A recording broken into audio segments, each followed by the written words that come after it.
welcome to my first video. Thank you so much for being here. I'm Georgina. I paint watercolor in the afternoons and I started a video channel to show you guys what I get up to and the things that I've learned along the way being a self-taught artist. Yeah, so the first video I thought I would share all the things that I've learnt and the things I wish I knew in the beginning. So grab a tea, coffee, whatever you'd like to drink and settle in and let's go over some of the things I've learned.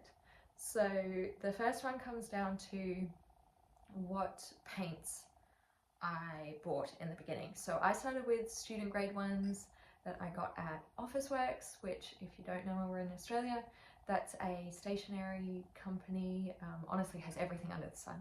It now has so many different options. But yes, I was painting about 15 years ago and purchased, I don't know if you know, I'll insert an image, it was like a stackable watercolor set. And it honestly was the best thing since sliced bread for me. I painted so many cards for my friends and family with it, and it lasted me for, gosh, like 6 or 7 years.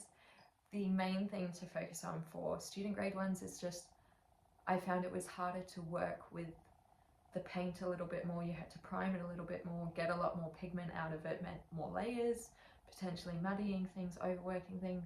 You can still get the job done. I think it just requires a little bit more work.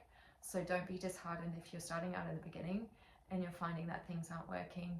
It may be the types of paints you're using, may not be for your preference, or keep watching and then you'll learn more about watercolor and hopefully learn a thing or two, and then you'll see the difference that it makes.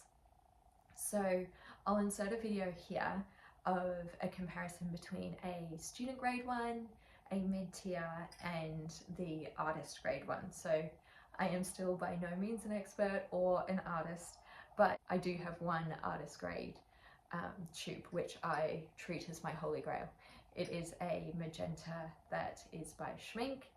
I adore Schmink, and hopefully when there's a sale I will get a palette by them.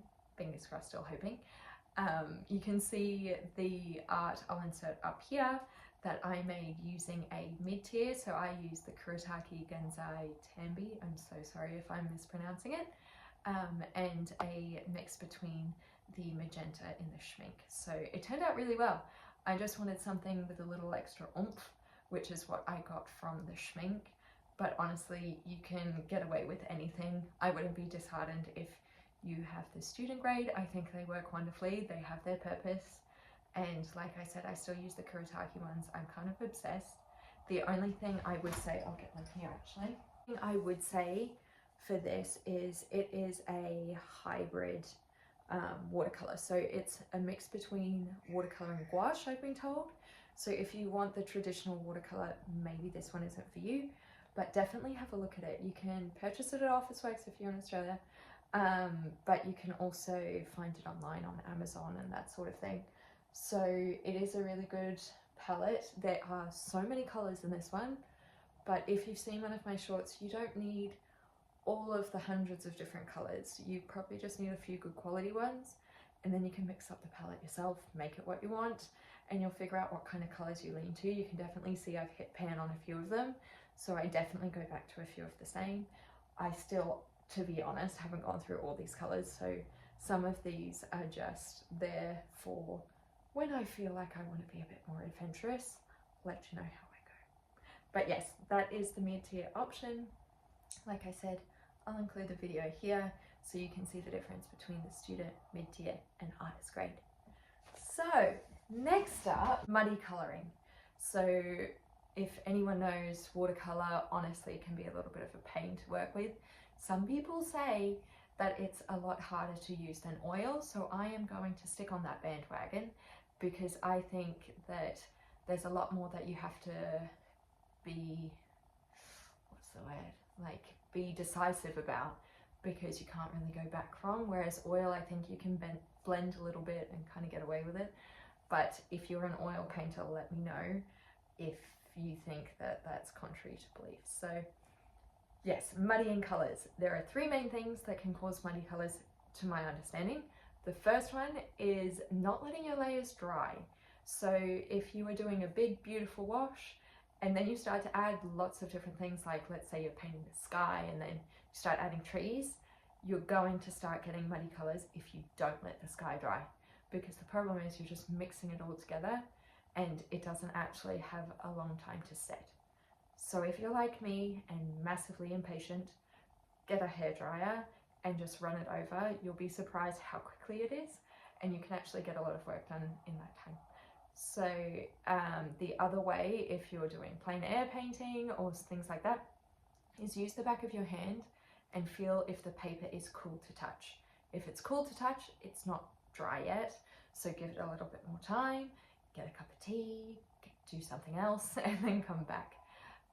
The second thing that can cause muddy colors is overworking the paper. So usually when you let a paper layer dry, on the paper, then you will have a permanent pigment. But the problem is if you come in with a paintbrush and start scrubbing it, it's actually going to exfoliate that pigment off the paper and create a mix between the two colors that you're actually mixing.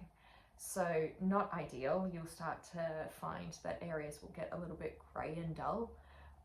That's when you know you've probably overdone it a little bit. Now the third thing that can cause muddy colours is mixing too many layers together. So I think the pros would be wonderful at it and do 50 million layers. Unfortunately, I'm not there yet, so I usually stick to about 4 or 5 layers before I know that maybe I'm in the territory of overworking and causing muddy colours. So start small, be intentional with the layers that you're doing, and kind of have an idea of where you want to go, because like I said, it's kind of permanent. You can definitely get around it with some exceptions, but yeah, try your best, see what happens, and at the end of the day you can always start again, and you learn so much from the first one that you do that the next one will be even better. So don't be disheartened if you find that the first time you try watercolor it's not working as well. Be persistent, it works. Kind of obsessed with buying paintbrushes, so don't look at me for saying only need 2, because I do have quite a few, and my beautiful friends love to buy me watercolor things, so I kind of have quite a collection. And Officeworks, so again, plug for Officeworks, please sponsor me. They have this funky thing for art. This is what it is. So it stacks up all of your pens, pencils, paintbrushes, whatever, and it keeps it nice and neat and organized. So I have 2 different types of paintbrushes. This one costs the same price as my rent, so hardly ever use this one because it's so expensive. But this one actually holds a lot of water, so it is a, I don't know, a natural fiber brush, I think they call it, and it just accumulates a lot of water, so definitely has a place for that one, kind of like a mop brush, if you will. And then I have the synthetic version. So this is my long-standing, old-time OG paintbrush that is a size 14 in a synthetic. I kind of prefer synthetic. I don't know, I might change, but I just find I'm kind of used to how they work, so you'll definitely lean towards something. But yes, this thing, game changer. I don't know what it's called, but have a look. Maybe Amazon might have it if you're not in Australia and know where Officeworks is. I'll include a video right here of a comparison between the right sized brush versus the wrong sized brush. You'll be surprised the difference it makes when it comes to potentially lending towards an overworking style of painting versus something where you can get the job done in a few strokes. So blending, oh, you can hear Bailey. Blending, there's a few different techniques that you can do. I'd recommend starting with wet on wet, which means doing a nice wash of water first and then dropping in the pigment or paint, and you'll notice that the watercolor just does its own thing. So you won't have to do as much work when it comes to trying to blend out different colors. It definitely takes a little bit of practice, a little bit of water control, but have a go. Let me know what you think. And if there's anything else that you would like me to discuss, Again, I'm by no means an expert, but I thought I'd start a YouTube channel just for fun. So if there is anything that you are curious about, if I don't know the answer, I will research it and I will let you know. But I am so grateful for the subscribers that have already joined my YouTube channel. It's so nice to meet you all. And if you want to see more of this, please follow. And I'll see you next time. Have a lovely day. Bye.